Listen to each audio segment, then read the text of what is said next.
listener production. Hey, Bension here. Every generation thinks they have it tougher than their predecessors, but arguably 30-year-olds right now actually do. People around our age can expect to be poorer than their parents were at this stage of their lives. We have to pay vastly more to get onto the property ladder.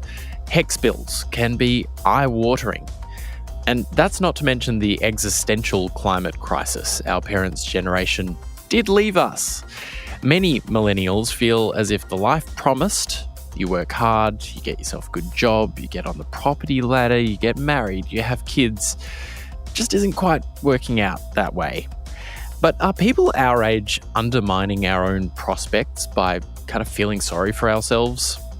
Enter a somewhat unlikely advocate for today's 30-year-olds, Russel Howcroft, a 59-year-old businessman who you may recognise from the ABC TV show The Gruen Transfer. Despite being an older member of Generation X, he reckons today's 30-year-olds deserve some sympathy, and he joins me now. Russel, welcome to the briefing. Why is it harder to be 30 now than it was when you were 30 years old? So cost of living obviously is the fundamental issue that all Australians are facing. But of course, when you get to 30, expenses start to rise. And I also think just sort of what one's ambition for life starts to change as well. And it's become increasingly clear that it is genuinely more difficult. It really struck me, I suppose, since the beginning of this year, perhaps, when you started hearing commentary around this generation of Australians is going to be less well off than their parents. And it's like, what? How can that possibly be the case in a place like Australia with all of our unbelievable benefits? How can we possibly find ourselves in a situation, or how can younger people find themselves in a situation where they will be less well off? And then if you look at the facts, it genuinely is not that easy. So housing is probably the easiest one to talk about. Mm-hmm. So 30 years ago, it's almost like I'm a case study on the numbers, right? So 30 years ago, basically 3 times what I was earning is what I purchased a house for. I, in fact, purchased it for probably 2.4 times what I was earning, but then I spent a bit of money turning it into a house in a city, Melbourne, that was suitable for a new baby and then another baby. Can I ask how old you were when you bought that house? Late 20s, and by the time I was 30, there was one little person in there, and I think either the second little person was either on its way or was there. So young family, married at 27. I was a professional, certainly, advertising executive, mm-hmm. Earning money that I knew was good money, but I didn't think was over the top money. Mm. Yeah, there were certainly I would have had plenty of peers that were earning more. Equally, I would have had some that were earning less. So, I didn't feel like I was smashing it out of the park, so to speak, at that age. And yet I was able to afford a inner city Melbourne house that I was able to create a family home. And my wife didn't work. Almost, it sounds like a completely different world. Yeah. And it's so fascinating, Bension. As you get older, it's quite interesting because it is 30 years ago, and yet it really genuinely just feels like yesterday. And yet so much has changed over what I feel like is yesterday, but is not yesterday. It's 30 years, right? It's the entire lifetime of my eldest child. So Claudia is now 30. So I suppose part of my experience is experiencing it through Claudia's eyes and what is happening to her and the stage of life that she is at and the stage of life that my 27-year-old is at and my 22-year-old is at. And I can see that for, let's say, Claudia, it is way more difficult for her in a financial sense than it was for me. And let's say I am no less nor more talented than she is. Let's say, we have equal talent and equal capability and therefore equal earning capacity. I can just see it is way more difficult for her. That's just clear to me. It just is.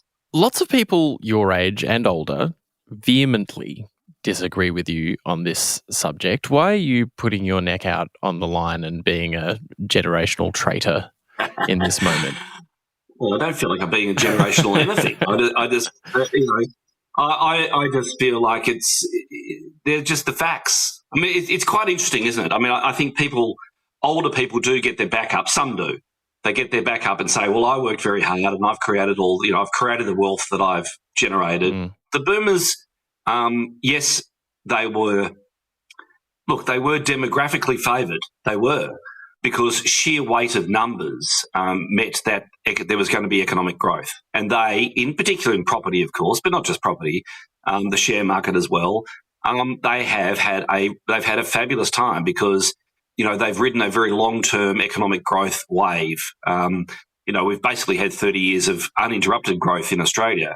Right now, just to maybe add to the 30-year-old's woes, right now we're in an economic downturn. We're basically flat, right? So there isn't a lot of natural growth occurring for today's 30-year-old, whereas the boomers, so let's say in 1975, where 1976, when the first boomers were, reaching 30 years of age, there's some good growth going on, right? Australia was developing.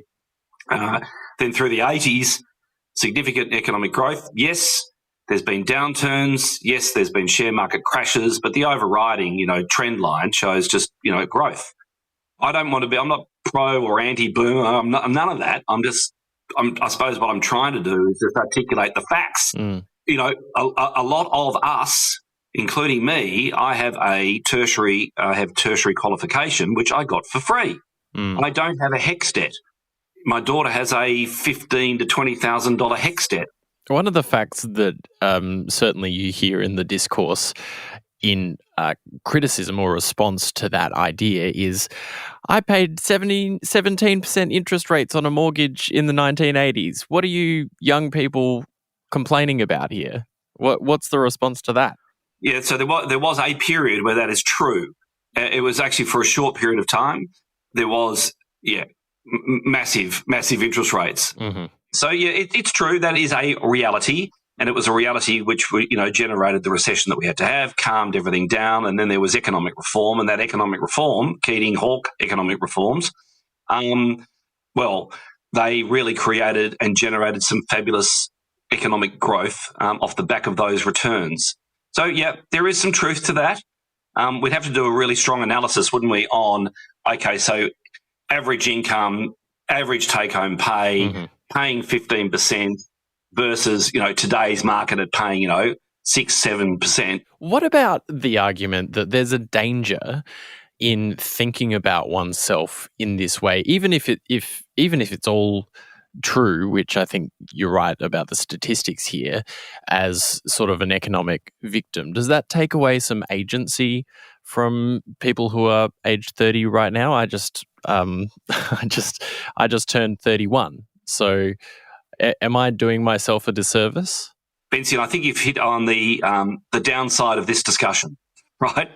but if we actually just weigh it up, so let's weigh it up.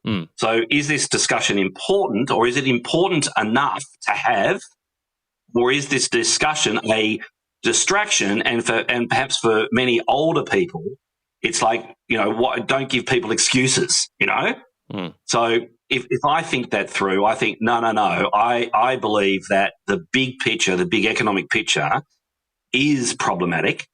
In reality, it is true, it is problematic.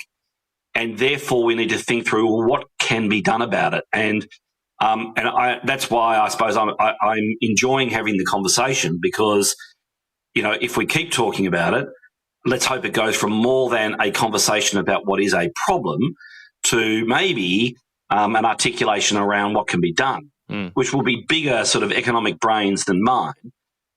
But first and foremost, I think there has to be evidence in that it's true. And Bension, look, the problem that you've got is that the next birthday you're 32, and the way Australia works, we're not that fast at reform.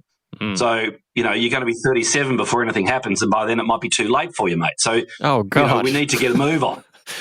Do you think that my generation should be tackling this crisis differently? Do you think that there's a temperamental difference between people of your generation and mine? I don't know about, is there a temperamental? No, I don't think so. I do think getting on the front foot and articulating the genuine facts is really important. And yes, it is up to the leaders, which is available to anyone, Bension, leading the conversation from a 30-year-old's perspective. Very, very important. I think what is important, of course, though, is recognising that media is increasingly, in a social media sense, I suppose, we sort of just talk to those that agree with us. And you're not really going to get a lot of change if you're doing that. So finding ways to mainstream broadcast a perspective, I think, is part of the challenge. Well, we went some way at least to tackling that challenge today. Thanks so much for your time, Russell. Cheers, Bension. Thank you for having me. And I'm happy to keep this conversation going. It's quite interesting, that little clip that we took from Gruen, which was discussing this being a 30-year-old in Australia today. Bension, it's had millions and millions and millions of views, and it's been quite extraordinary. A little fire might have been lit. Well, let's hope that this episode gets those millions and millions and millions of views. Thanks so much for your time, Russell. Good man. Thank you. Russel Howcroft there. And we're keen to know what you think. Do you feel like life's harder for 30-year-olds now? Or are people our age just feeling a bit sorry for ourselves and need to stop playing the victim? Send us a DM or even better, a voice message on Instagram. Just search The Briefing Podcast. And while you're at it, why don't you share this episode with someone who was 30 when Russell was 30 and see if they agree with you. Meanwhile, you can find many of our interviews and lots of extra briefing content on YouTube. Just search Listener Newsroom. That's LISTNR Newsroom. I'm Bension Siebert. Catch you next time.